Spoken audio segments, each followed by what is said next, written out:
آج آپ کی ملاقات کرواتے ہیں پاکستان کے سب سے کم عمر وزیر جمال رئیسانی سے، جو کہ شہید نواب زادہ سراج رئیسانی کے بیٹے ہیں۔ آئیے ان سے جانتے ہیں کہ باپ اور بھائی کی شہادت کے باوجود سیاست میں کیوں آئے اور اتنی کم عمری میں وہ خاندانی سیاست کی باغ ڈور کیسے سنبھالتے ہیں۔ ڈیجیٹل پاکستان کی ویڈیوز دیکھنے کے لیے ہمارا چینل سبسکرائب کیجئے اور بیل آئیکن کو پریس کیجئے تاکہ آپ ہر ویڈیو سے باخبر رہ سکیں۔ بسم اللہ الرحمن الرحیم۔ میں نواب زادہ جمال رئیسانی، پاکستان کا سب سے کم عمر وزیر، فرزند شہید نواب زادہ میر سراج خان رئیسانی، جو کہ ایک محب الوطن پاکستانی تھے۔ ان کا سیاست میں کوئی دلچسپی پہلے نہیں تھا، لیکن چونکہ انہوں نے اپنے لوگوں کی جو احساس مرومی تھی، اس کے احساس کے تحت وہ سیاست میں انہوں نے قدم رکھا، اور 2018 کے جنرل الیکشنز میں انہوں نے بلوچستان عوامی پارٹی کے ٹکٹ سے انہوں نے مستونگ کے پی بی پروونشل اسمبلی کے سیٹ سے انہوں نے اپنا کیمپین سٹارٹ کیا، اور 13 جولائی 2018 میں ان کو ملک دشمن انصاروں نے نشانہ بنا کر ان کے سینکڑوں ساتھیوں کے ساتھ شہید کیا، جن میں 8 سال کے بچے اور 70 سال کے بزرگ بھی موجود تھے۔ لیکن مجھے ان کے شہادت پر، ان کے ساتھیوں کے شہادت پر فخر ہے، کیونکہ جس مقصد کے لیے انہوں نے جام شہادت نوش کی، میں سمجھتا ہوں کہ وہ ایک بہت بڑا مقصد ہے، اور اسی مقصد کے تحت ان کے ویژن کو لے کر میں نے یہ فیصلہ کیا کہ میں سیاست میں ان کی شہادت کے بعد میں قدم رکھوں۔ چونکہ میرا جو پیدائش ہے وہ کوئٹہ کا ہی ہے، میری ابتدائی تعلیم سٹی اسکول سے میں نے حاصل کی تھی، تو اکثر میرا جو اٹھنا بیٹھنا تھا اپنے والد کے ساتھ بچپن سے ہی تھا۔ اپنے جو میرے دوسرے جو بھائی تھے شہید نواب زادہ حکمل خان رئیسانی، جن کو 2011 میں ملک دشمن نے شہید کیا، اور صرف اسی لیے شہید کیا کہ انہوں نے پاکستان کا پرچم اٹھایا۔ تو کہنا یہ چاہتا ہوں کہ ہمارا جو سیاست کے ساتھ وابستگی تھی بچپن سے ہی تھی، کیونکہ جب ہم پیدا ہوتے ہیں ہم یہ انکار نہیں کر سکتے کہ ہم سیاست سے دور ہیں۔ بچپن سے ہی ہر فرد پیدائش سے ہی سیاست کا حصہ بنتا ہے، خواہ وہ سپورٹس ہو، خواہ وہ پولیٹیکلی انوالومنٹس ہو، خواہ وہ سوشل انوالومنٹس ہو، اکنامیکل آپ کے ڈیسیجنز ہو، یہ سب ہم پہ افیکٹ کرتے ہیں۔ تو اسی بنیاد پر ہم سیاست سے کبھی دور نہیں ہو سکتے۔ میر صاحب، پاکستان کی سیاست آج کل جو موجودہ سیاست ہے، ایک تو خطرناک ہے، دوسرا تھوڑی سی پور نہیں بلکہ تھوڑی سی بدنام ہم کہہ سکتے ہیں۔ تو آپ ینگ ہیں، سیاست میں آئے ہیں، تو آپ اپنا جو منشور اپنا وہ کس طرح عوام تک پہنچائیں گی؟ جو سیاست ہماری گندی آ گئی، اس کو لوگوں کے ذہن سے اس کو کیسے ختم کریں گے؟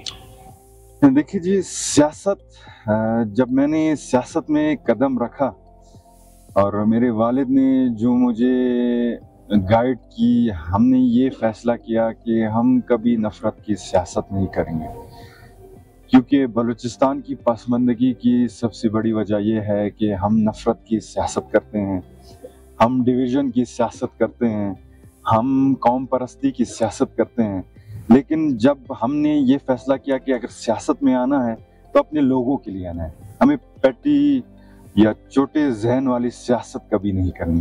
ہمیں اگر سیاست کرنی ہے امن کی سیاست کرنی ہے، اگر سیاست کرنی ہے پیار، محبت، محب الوطنی کی سیاست کرنی ہے، یکجہی جو اتحاد ہوتا ہے اس کی سیاست کرنی ہے، ڈسپلن والی سیاست کرنی ہے۔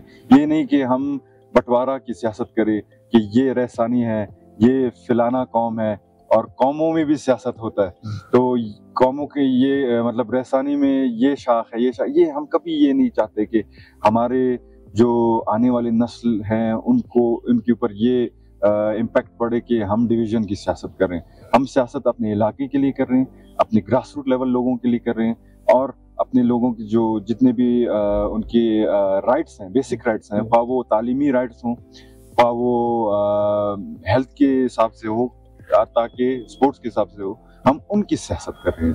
جمیل صاحب آپ کے اکثر میں نے انٹرویوز میں دیکھا آپ اپنے والد صاحب کی طرح، اللہ تعالیٰ ان کی مغفرت کرے، آپ کہتے ہیں پاکستان کے لیے میری جان بھی حاضر ہے. اب بھی آپ کے وہی الفاظ ہیں یا وہی سوچ ہے آپ کی؟ بالکل جی، پاکستان کے لیے ہمارا جان نسلوں تک ہم حاضر ہیں. ہم جب بھی پاکستان کو جانوں کی نذرانے کی ضرورت پڑے گی، ہمارے جو رہسانی قوم ہے، ہمارے ہم خیال لوگ ہیں، آپ ہمیں ہر وقت صفحہ اول پائیں گے. لیکن ایک بات میں آپ کی توسط سے کلیئر کرنا چاہتا ہوں کہ جو ہم قربانیاں دیتے ہیں یہ کسی ذاتی مفاد کے لیے نہیں دیتے یا کسی سیٹ کے لیے نہیں دیتے. اگر ہم دیتے ہیں تو پاکستان کی بقا، سلامتی اور پاکستان کی دفاع کے لیے دیتے ہیں. ایک مثال میں آپ کو دیتا ہوں کہ آپ نے مجھے پوچھا کہ اب بھی یہی الفاظ ہیں. بالکل یہی الفاظ ہیں. میں اگر چاہتا، میں تھائی لینڈ سے پڑھ کر آیا ہوں، انٹرنیشنل ڈیولپمنٹ میں میں نے ماسٹرز بھی کیا ہے، تو ایک پروفیشنل فٹ بال بھی کھیلتا تھا میں، اور لگژریس لائف سٹائل آپ کہہ سکتے ہیں کہ میں ادھر جی سکتا تھا. لیکن وجہ کیا ہے کہ میں ادھر آتا ہوں اپنے لوگوں کے درمیان جدھر صرف اور صرف مجھے نقصان ملا ہے. ٹھیک ہے نا جی، خواہ وہ میرے دادے کے شکل میں ہو، میرے چاچے کے شکل میں ہو، میرے بھائی کے شکل میں ہو، میرے والد کے شکل میں یا میرے ساتھیوں کے شکل میں، مجھے تو صرف خون ہی ملا ہے. تو پھر بھی میں نے یہ ارادہ کیا کہ اپنا جو تعلیم ہے جو میں نے باہر سے حاصل کی ہے، اپنے ملک کے، ہم اپنے لوگوں کے ڈیولپمنٹ میں کیوں نہ اسے استعمال کریں. تاکہ مجھے آج تک بھی تھریٹ ہے کہ آپ نکلے نہ، آپ کو جان سے وہ مارنا چاہتے ہیں ملک دشمن، لیکن پھر بھی میں آپ لوگوں کے درمیان بیٹھا ہوں تاکہ اپنے لوگوں کے لیے کچھ کر سکوں، اپنے یوتھ کے لیے میں کچھ کر سکوں. کیونکہ ہم جب باہر نکلتے ہیں ہم تو کفن اپنے سر پر باندھ کے نکلتے ہیں. تو اگر شہادت ہی ایک ہی تو جان ہے، وہ لے لیں. تو اگر میں نے اپنا جو ابتدائی تعلیم تھا سٹی اسکول کوئٹہ سے، جنا ٹاؤن سے میں نے حاصل کی، اور 8th گریڈ تک میں نے ادھر ہی سے تعلیم حاصل کی. کیونکہ 2011 میں میرے بھائی شہید ہوئے تھے، تو میرے لیے یہ مناسب نہیں تھا کہ میں ہر دن سیکورٹی پوائنٹ آف ویو سے اسکول جا سکوں. تو اس کے بعد میں نے ہوم اسکولنگ کی، اور 2012-13 میں نے تھائی لینڈ کے چنگرائے انٹرنیشنل اسکول میں اپنا ہائی اسکول کمپلیٹ کیا. اور اس کے بعد 2017 میں نے بیچلرز انٹرنیشنل ڈیولپمنٹ میں فالونگ یونیورسٹی سے حاصل کی. وہ جو یونیورسٹی تھا وہ یونیورسٹی ایشین، جو آسین ہے آپ کا، association of south East Asian nations کا، اس کا ٹاپ 10 یونیورسٹی میں آتا تھا. اس میں نے فرسٹ کلاس آنرز ڈگری حاصل کی انٹرنیشنل ڈیولپمنٹ میں، بیچلرز. کیونکہ میرا جو تھیسس تھا وہ بلوچستان کے اوپر میں نے ڈرافٹ کیا تھا. اس کا نام ہے Conflict and Violence Towards Reconciliation, a case study of Balochistan Pakistan. اور اسی بنیاد پہ میں نے اپنا جو ماسٹرز ہے انٹرنیشنل ڈیولپمنٹ میں کنٹینیو رکھا. تو ابھی بھی میرے 1-2 مہینے رہتے ہیں ماسٹرز کے، اور امید ہے کہ دسمبر تک میں اپنا تھیسس ڈیفینڈ کر کے ماسٹرز سے بھی گریجویٹ کر لوں گا. اس کے علاوہ جو میری سپورٹس کا جرنی کہہ لیں یا سٹرگل کر لیں، میں نے اپنا ابتدائی، کیونکہ میں فٹ بال بچپن سے مجھے بہت پسند تھا، اور کیونکہ ہم پاکستان میں رہتے تھے تو جب اسپین میں کوئی میچ ہوتا تھا یا اٹلی میں لیگ میچز ہوتے تھے تو ہمارے ادھر شام کے 3-4 بجے ہوتے تھے، شام رات کے. تو میں والد صاحب کے ساتھ جاگتا تھا، تو اسی ٹائم سے مجھے شوق لگا کہ ایک پروفیشنل فٹ بالر بننے کا. اور کیونکہ ہمارے بلوچستان میں فیسلٹیز کم تھے، سٹی اسکول میں کچے ہمارے گراؤنڈ تھے، ادھر سے میں نے اس ٹیم کا کیپٹن رہ چکا ہوں سٹی اسکول کا. ہم نے ٹورنامنٹس بھی کھیلے، اور 2011 میں جیسے میں نے تھائی لینڈ، جیسے بھائی شہید ہوئے میں موو کیا تھائی لینڈ، تو ادھر میں نے چنگرائے انٹرنیشنل اسکول کا میں کیپٹن رہا. ادھر میں نے انٹر اسکول